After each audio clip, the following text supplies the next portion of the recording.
Hi, everybody. Dion Major here, CEO of Inside Sales by Design, as well as salesclass.ai.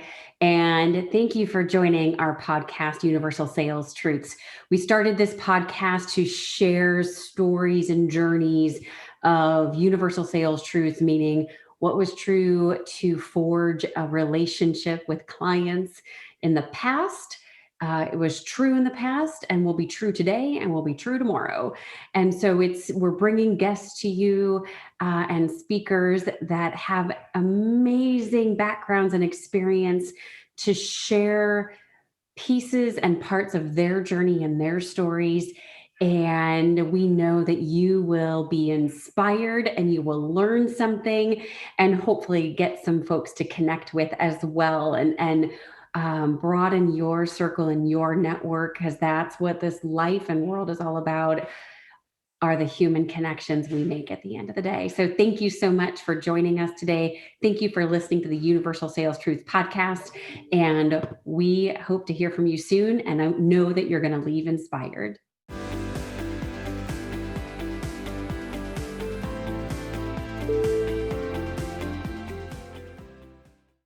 Here we are, everybody. Dion Major here with Universal Sales Truths, as well as the founder and CEO of Inside Sales by Design. I hope everybody's doing amazing. And we are delighted, beyond delighted, to have Amy Franko with us today. Amy, thank you so much for joining today. Thank you. I'm beyond delighted to be here. I'm excited for this conversation. Absolutely. And for those of you that don't know Amy, I highly recommend maybe hit pause, don't multitask. We all know that doesn't work at this point unless you've been living under a rock. Right. So go ahead and take a look at Amy's LinkedIn profile. Just a wealth of knowledge that we're all really going to benefit from today. So Amy, tell us a little bit about you and your story and your journey. Yeah, absolutely. Before I dive in, I just have to make a comment on the multitasking thing. I think that's universal sales truth number one, perhaps. Yes, I agree. Yeah, we think we're being productive when we end up at the end of the day with 85 projects started and none finished. Right, for sure. So, so I just had to make that comment before I got into a little bit about me. So yeah, kind of the 20,000 foot view about me, just personally. I grew up in the Cleveland, Ohio area, and still have family that live here. I have been in Ohio for my entire personal and professional life. I now live in Columbus, and I've called Columbus home for the past 25 years. And I'm a proud University of Dayton Flyer. Usually the question I get is, did you go to Ohio State? And I am a Buckeyes fan, but I did not go to Ohio State. I went to Dayton. And, so I would say maybe something else about me that is maybe unique. I don't know. I have 4 younger sisters. I'm the oldest of 5.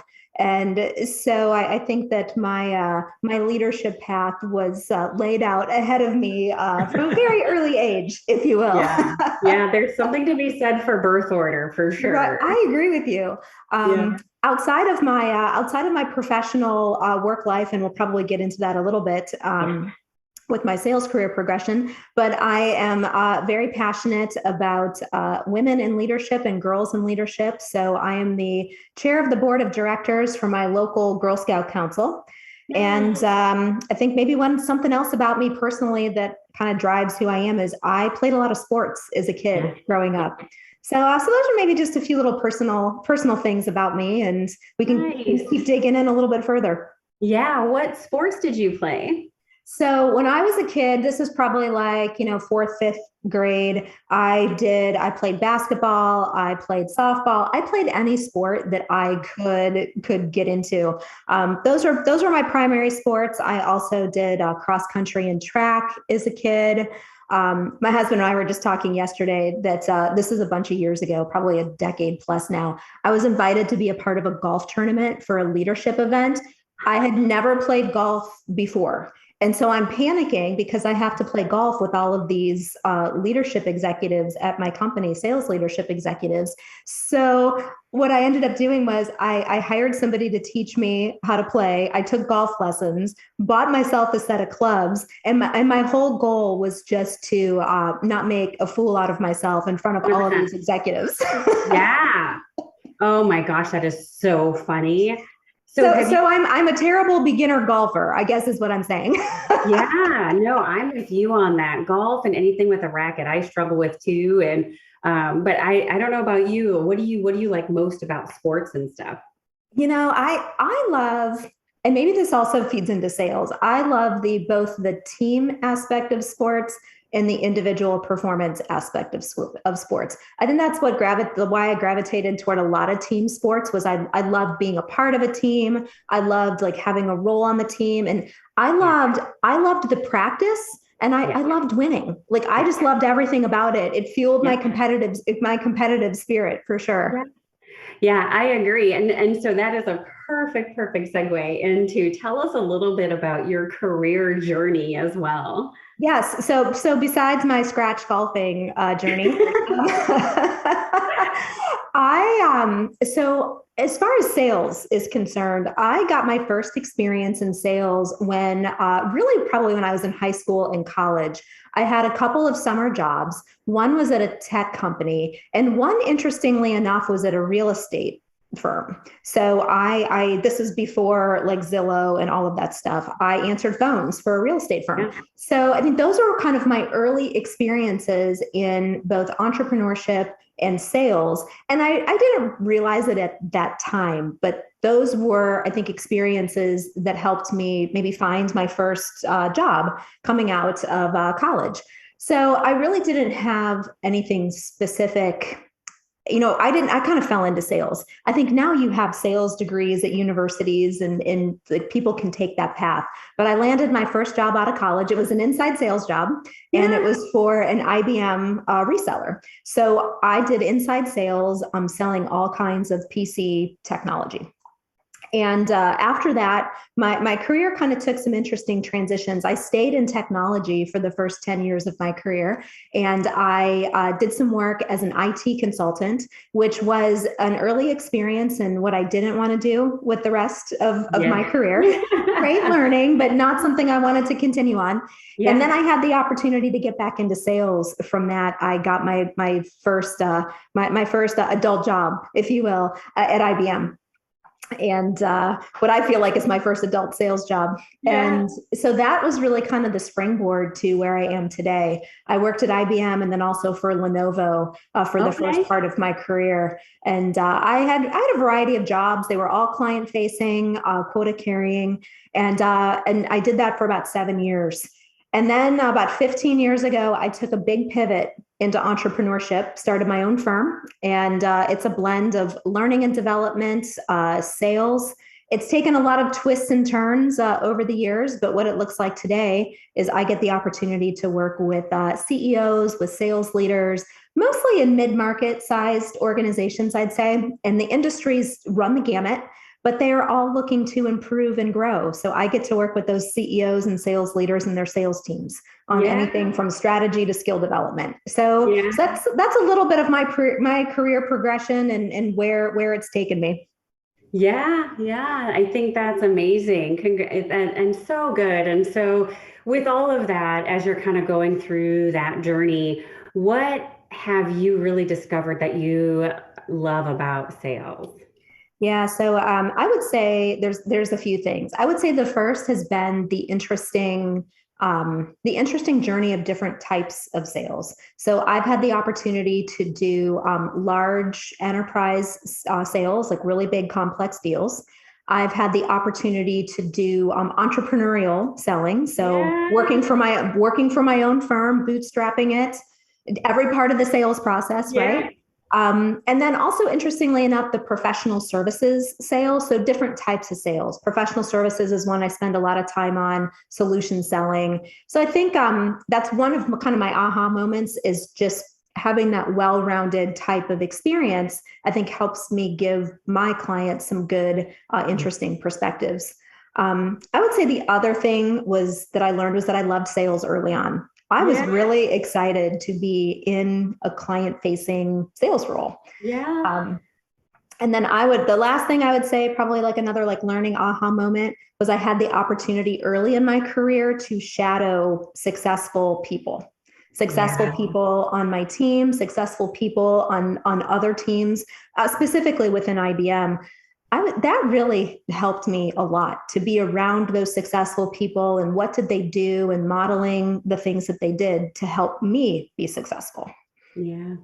Yeah, absolutely. And through this amazing journey, what are some things you see within the sales professional, whether internally or some of those perceptions that maybe you would like to see changed? Yeah, I was thinking about this question, and I would say there's probably two that I could dive into. I would say first is maybe more of a general stereotype of the Yeah. reputation of sales. Um, Sometimes sales has a negative connotation that Yes. it is supposed to be pushy and aggressive and manipulative. Yes. I, I really try to fight that stereotype, and I think these types of conversations and other podcasts that I know you and I have had the opportunity to be a part of help with that. But I would say that's one negative I would love to see continue to change. And maybe the other thing is what I call incentivizing bad behavior. Yes. Too many organizations, maybe unintentionally, they incentivize bad behavior and unintended consequences, which hurts their teams, it hurts their customers, it hurts their organization. Mm-hmm. Yeah, I couldn't agree more. 100%, right? And so, Amy, tell us a little bit about what you're doing now. And I love what you do. I think it's so amazing. And some of those 2 to 3 aha moments throughout your career that kind of helped shape the journey to where you are now. Yeah. So I think maybe where I could start this story was about 6 going on 7 years ago. So when I started my entrepreneurial journey, I started a firm that did custom training, design, and development, not specific to sales. So it could really run the gamut. And I worked with, fortunate enough to work with a lot of great, big, well-known companies. And it absolutely gave me my start. But I would say probably like 2015-ish, somewhere in there, I was just feeling really burned out. I wasn't enjoying what I was doing. I was not, and I would say that the results in my business reflected that. Mm-hmm. And I probably, for lack of a better word, I was burned out. Yeah. And I didn't know what it was that I wanted to do. And I was kind of at this turning point where it's like, well, I probably have one of two paths I could go down. I could close the business and go get a sales job, right? So, which, there were some days where it's like, that's easier than running 100%. your own show, right? 100%. Yes. Exactly. So that was one path. And I had started to explore that path. I had had some conversations with people in my network, executives, other peers that I trusted. And as I was kind of doing some soul searching on that, I just realized, I didn't want to give up on being an entrepreneur. I loved it too much.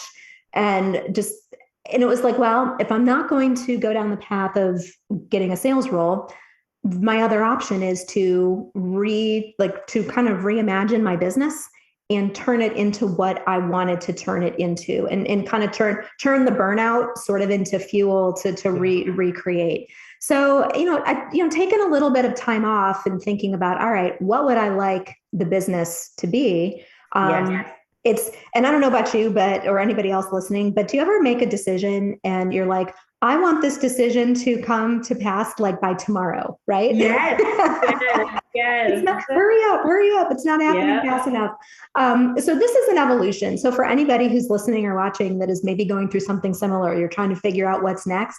This took me, just in all transparency, this took me a few years, right? 100%. Yeah. So, and when I made that decision to say, all right, I'm going to stay an entrepreneur, what do I want to do? I just realized how much I loved sales and being in the profession of sales, how much I love skill development and working with sales leaders and CEOs and sales teams, speaking at conferences. So it's like, why am I not doing more of that? Right? Exactly. Yeah. So over the past 4 or 5 years, what that has looked like has been slowly changing the business. And what it looks like today is I pretty much work in 3 categories. So I work primarily with mid-market organizations across a variety of industries, but primarily professional services and technology. I have a few other fun outliers in manufacturing and aviation, which have been pretty cool. But yeah, it's fun. It's never, every day is different. So so what it looks like today is I work on sales strategy, skill development, and then speaking at conferences. And going through kind of that burnout phase and going through, that kind of adversity, if you will, and then figuring out, all right, what am I really passionate about? And then it's one foot in front of the other, right? You have to maybe call out some clients, you have to change some of the things that you're doing, but to be able to make that happen and make that change, fast forward 5 or 6 years has been really exciting. And I love what I do. Yeah, that's amazing. That is amazing. And I think it's interesting that you are so open, and I agree with you on just it's certainly hard to run your own show. And there are days where you're like, man, it is significantly easier to get up and step into a system that's already built for you than it is to create your own. No question. Yes. And I think all of us who are entrepreneurs have been there where you're like, holy cow, this would, you start making the mental and con list, right, at the end of the day. So it's definitely a journey. And thank you too for calling out that it's not overnight. Right. And I think we all make that mistake, whether we're an entrepreneur on a journey or we're investigating something or whatever, right? It's nothing good or bad happens overnight. There's always a progression, there's always a journey, and there's always an evolution. And we forget sometimes that we can't talk our way out of things we behaved our way into. And then to your point, as you or whoever is adjusting a business or a set of behaviors or a mindset, those things take time and effort and energy, right, to develop a new muscle memory. Can you elaborate or talk about that a little bit? Yeah. So, and one of the things I invested on early in my career, besides shadowing successful people, was hiring coaches. So I have always had pretty much at almost any point in time of my personal and professional life some type of coach or advisor to guide me along the way. And I had one coach share with me something that I try to keep in mind, especially going through like big change, is you have to make decisions from where you want to be versus where you are today. And I found that advice to be very helpful, especially when I was kind of evolving the business. Would I take a client for a certain type of project or initiative that maybe wasn't quite the right fit of where I wanted to be in the future? And it's much easier to talk about than it is to do, to say, no, I'm not going to take this thing over here. I'm going to focus over here. I would say probably the same thing was very true in writing my book and writing The Modern Seller. I hired a coach to help me write that book and to keep me accountable. And my coach also happened to work for the publisher that I was working with. Oh, nice. So it was awesome. It just worked out beautifully. But I'll tell you what, I never showed up to a coaching call with him without, a page or 5 or 10 pages or some type of progress on my book. And that really helped me push that book over the finish line. If I didn't have that, and I just know that about myself, we wouldn't be talking about the fact that I have a book out there. So those are probably just some of the things that I've learned from that whole journey. Yeah. And again, so well said. I think coaches, in whatever way, shape, fashion, or form that takes or looks like, I love the word, the accountability partner. I think sometimes accountability and micromanaging get intertwined in the wrong way. And it's one of those things where it's like, hey, why are you micromanaging me? And micromanaging me. And it's like, I'm not. You said you were going to do X. Did you do it? That's accountability. That's not micromanaging. Micromanaging is getting down into here, let me show you how you should have done this. It's more of a how in my mind than it is accountability. And I think the other thing I heard you say too was a high level of self-awareness that says, here's what I need to kind of keep me on track and stuff. And there's nothing wrong with that. Right. And so the self-awareness to talk about it and say, hey, if I'm going to do this, I know I need somebody to be my accountability partner. it's just me. I won't do it. It's fine. Right, right. Well, and that whole piece of accountability, thinking about our, like, maybe some sales leaders, if you're watching or listening, or even individual contributors, sales leaders creating a high performance culture in their organization. The accountability piece of it is so important. I say self accountability with individual contributors, and then the leadership accountability on the part of, like, a first line sales leader with their teams. Yeah, absolutely. I agree with you on so much of that, right? How many times have we heard or been the person that says, hey, manager person, you asked me for X, Y, and Z project or report, or, to take this initiative. And then all of a sudden it's never talked about again. And that's not okay. Or maybe as the dutiful employee, I'll bring it up, and all of a sudden it's not a priority anymore. Yeah. And so there's nothing that just erodes morale as much as disinterest. Yeah, and I think about sales leaders, the first line sales leader. I think maybe it's another universal sales truth that might be the hardest job in sales. Is being a first line sales manager. When I think about my career trajectory and the managers that I've had the opportunities to work for, I always performed my best when I had just a really strong first line sales leader. And I don't think I had enough appreciation for it at the time, just how hard of a job it is. Yeah. Yeah, I couldn't agree with you more, right? You've got the pressure from above and everybody's mushing for numbers. And I always say you mush dogs and not people, right? And then you've got the bottom up, from a manager perspective, it's how do you coach and maintain and keep people in a good mindset and work ethic and things of that nature too, right? So it's definitely a tightrope. I've never heard that phrase, mushing for sales, but I love it. Or mushing for a number, right? Especially if you're a SaaS company or whatever, right? Everybody has a monthly number, and it's like let's be really mindful of what we're doing here and be proactive instead of reactive, and try to make your number midway through the month. And how are we coaching our teams? And if you're not the sales leader to do that, then to your point, let's be aware of it. And I talked with and put that piece of the pie in place to shore it up so we're not burning people out. Yeah. And I talked with a colleague of mine, and he became a VP or director of revenue optimization, which is he was the sales team's coach. Okay. Yeah. And I love that phrase. Yeah. Go ahead. Sales teams coach. And I think what I like about that is that's something I try to be for my clients, but I never heard it phrased that way. I really like that. Yeah, I thought that was good. And so I know we've called out 2 universal sales. I 100% agree with you. Any more top of mind for today? Yeah, when I was thinking about that question of, like, what's the one universal sales truth, I would say for myself, it's a little bit of a twofer. Okay. And so I would say that mindset drives success is an absolute universal sales truth. And you have to constantly challenge your mindset. I don't know if you've ever done a StrengthsFinders assessment, but one of my top 5 is being a lifelong learner. I'm always really curious and wanting to dig into things and learn new things, which, has its pros and its cons, right?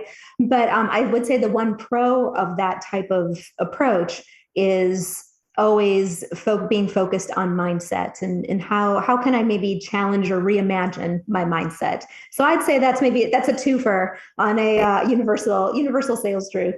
Yeah, I agree with you. Mindset and attitude make up quite a bit of our luck, if you will, right? We can make our own for sure. Right. Yeah. And so you had mentioned with what you do and kind of the coaching and the training and the speaking and talking about skill set development. I'm sure you get this question too, quite frequently, as do I right now. What group of skills, is there an overarching skill set section or part of the toolbox that you're seeing in high demand right now? And which one are those? And then just maybe some quick thoughts on how to hone those skills. Yeah, if I were to pick maybe two categories where I'm having a lot of conversations right now, one is on the topic of agility. And Yes. the second is on the topic of what I would maybe consider to be more like advisory mindset or advisory type of conversations. Yeah. Both of which, in my opinion, require higher level awareness and higher level skill sets, really, whether you're building them in yourself or maybe you're a sales leader and you're needing to build those in your teams. Especially on that advisory piece of it, no matter what you sell, unless you're selling something just highly transactional, most people are selling something that has a value component to it. And it might run the gamut, but all the way up to really complex solutions. Right. You have to be able to have high level, business level, challenging types of conversations. If you can't do that, it's going to be a real struggle to differentiate yourself, kind of stand out, because our clients and our prospective clients have so much choice, and not only choice of ways to go, but or like just choice of products and services, but also the choice of the status quo and just kind of sticking with how things are. So I would say, those are just some thoughts on what I'm seeing in the conversations I'm having. Yeah, I agree with you. I think sometimes we forget that doing nothing is a choice, and we don't always ask that question. Yeah. So, and press into that as well. I couldn't agree more with you, Amy. So what is the best way for people to get a copy of your book? The best way to get a copy of the book, you can just jump out to Amazon. So the Modern Seller is available in a physical copy, Audible, and Kindle. Nice. Very good. And if folks wanted to get in touch with you, Amy, what is the best way to do that? I would say two places. First, you can go to amyfranko.com, or feel free to connect with me on LinkedIn, also Amy Franko. Absolutely. Well, thank you so much. Any parting words of wisdom or things that we should know or do or think about before we start? Yeah, I was thinking about that too. And, I would say a lot of the things that we've talked about, maybe all of it, while it's sales oriented and, some of it's strategical, some of it's tactical, I would say it all falls under the category of being a really strong self leader, whether you're an individual contributor or you are a sales leader who has a team of people. So just asking ourselves, each of us, how can I really show up today and be a leader, not only in my sales profession, but also in my personal life too? So I think those are maybe some parting ideas for people to think on. Yeah, I think that's such a good one. And so sometimes we don't always give ourselves the time for retrospective or thinking, right? And putting a plan in place for sure. Well, thank you again, Amy, so much for being here. We're so grateful. And again, everybody connect with Amy on LinkedIn. You can go to amyfranko.com and walk it out, the Universal Sales Truths podcast. Please remember to subscribe so you can get the updates for the next ones. And we are so happy you are all here, and we wish you a ton of success, both in sales and in life. Thanks. Thank you so much for joining us today for the Universal Sales Truth podcast. Please make sure that you subscribe to our podcast so you're notified of updates. You can also find this content on the Inside Sales by Design YouTube channel. So make sure you take a look at that. It'll also be in the salesclass.ai platform for you and your teams. And please make sure to reach out and connect with myself and the speaker you heard today individually. We look forward to seeing you again soon, and contact us if there's anything you specifically want to hear or know about. Thank you so much, and enjoy your day.